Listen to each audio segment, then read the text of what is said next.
Once upon a time, in a kingdom far away, lived a beautiful princess in a grand palace with her father, the king.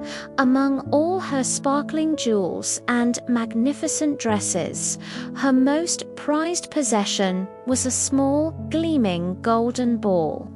Her favorite pastime was to sit by an old well deep in the cool forest, tossing her golden ball high into the air, catching it with a giggle as it came down. She could do this for hours, the golden sphere a tiny sun in her hands. One sunny afternoon, as she was playing her favorite game, she threw the ball just a little too high. Her eyes followed its arc as it soared towards the sky, but on its way down, it missed her outstretched hands. With a faint plop, it fell straight into the deep, dark well and vanished beneath the water. The princess's heart sank with it. She peered into the murky depths, but her beautiful ball was gone. Tears welled up in her eyes and streamed down her cheeks. She sat by the well, sobbing as if her heart would break. Suddenly, a croaky voice interrupted her sorrow.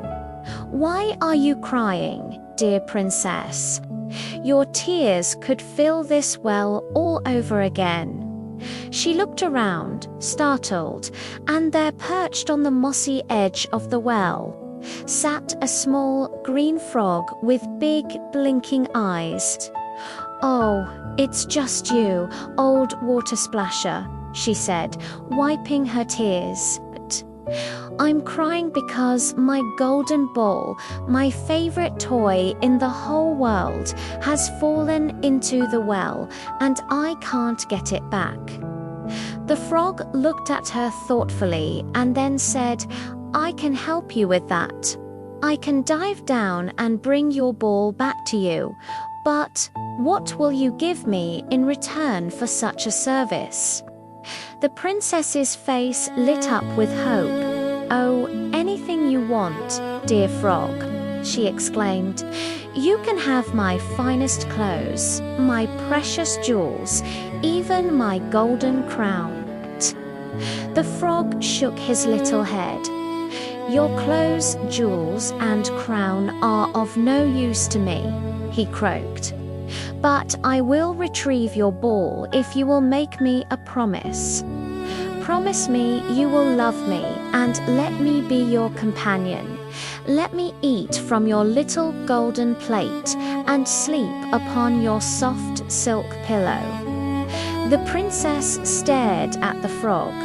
What a silly request! How could a slimy frog possibly eat from her plate or sleep in her bed? It was absurd. Thinking it was just a foolish frog's fancy, she quickly agreed. Yes, I promise everything. Just please, hurry and bring back my ball." Without another word, the frog dove headfirst into the deep water. The princess waited, holding her breath. A few moments later, which felt like an eternity, he resurfaced with the golden ball shining in his mouth. He hopped onto the grass and rolled the precious toy towards her feet. The princess was overjoyed. She snatched up her ball, her heart filled with relief, and without a second thought for the frog, she turned and ran back towards the palace. "Wait!" the frog called after her. "Wait, princess, take me with you. Remember your promise." But the princess was already too far away, and his croaks faded into the distance. She didn't give him another thought. Later that evening, the royal hall was filled with the soft clinking of cutlery as the king and the princess sat down for dinner. Suddenly, a strange sound echoed from the grand oak door. Tap, tap. Tap, splat, tap, tap, splat. A curious look passed between the king and his daughter. "I wonder who that could be," the king mused. The princess, a little unnerved, went to open the door, and there on the doorstep, looking up at her with his big, round eyes, was the frog. She let out a small shriek of terror and slammed the door shut, her face pale. She rushed back to the table, her heart pounding in her chest. The king, seeing her distress, asked gently, "My child, what has frightened you so? Is there a giant at our door?" Shaking, the princess told her father everything about the lost golden ball, the helpful frog, and the promise she had so carelessly made and broken. The king listened patiently, his expression growing stern. When she finished, he looked at her and said, "A promise is a promise, and a princess of this kingdom always keeps her word.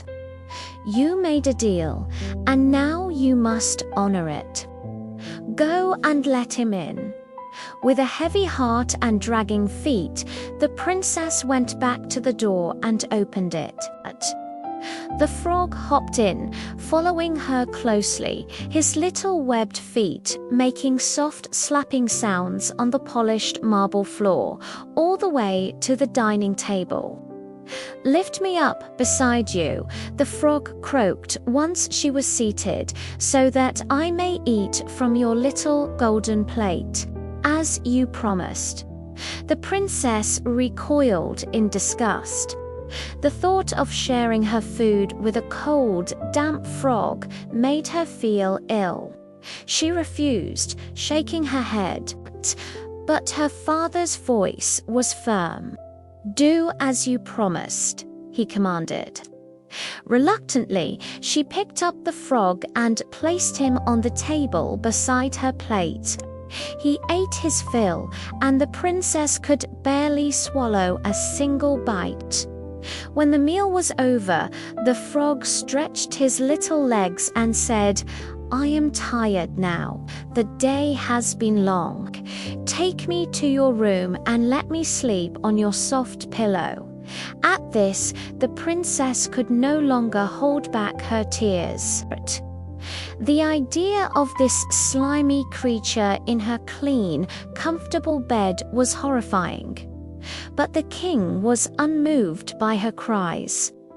"He helped you when you were in trouble," he said, his voice unwavering. "You must keep your word." Her shoulders slumped in defeat.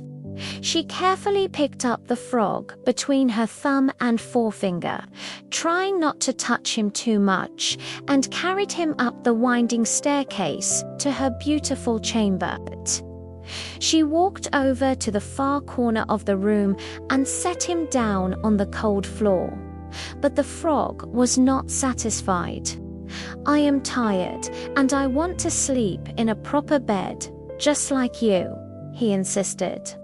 "Lift me onto your pillow, or I will have to tell your father that you have broken your promise again." This was the last straw. A wave of anger washed over the princess.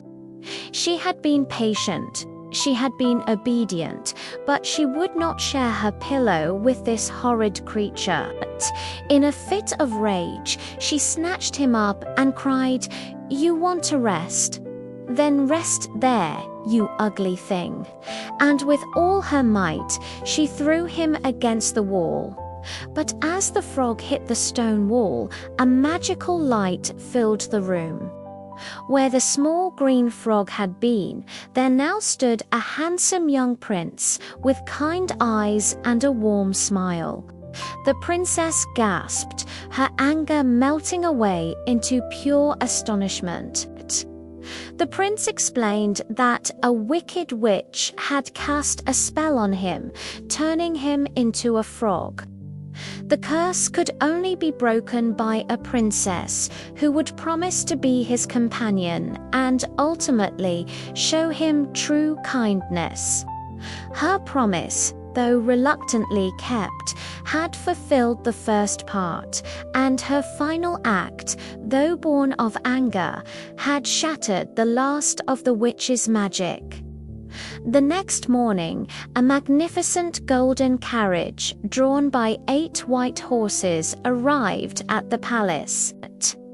The prince, now restored to his true form, asked the princess to return with him to his kingdom. Having learned a valuable lesson about keeping her promises and looking beyond appearances, she happily agreed. They were married soon after, and, as all good stories end, they lived happily ever after. Thank you so much for listening to this wonderful tale with me. If you enjoyed it, don't forget to like this video and subscribe to the channel for more classic stories. See you next time.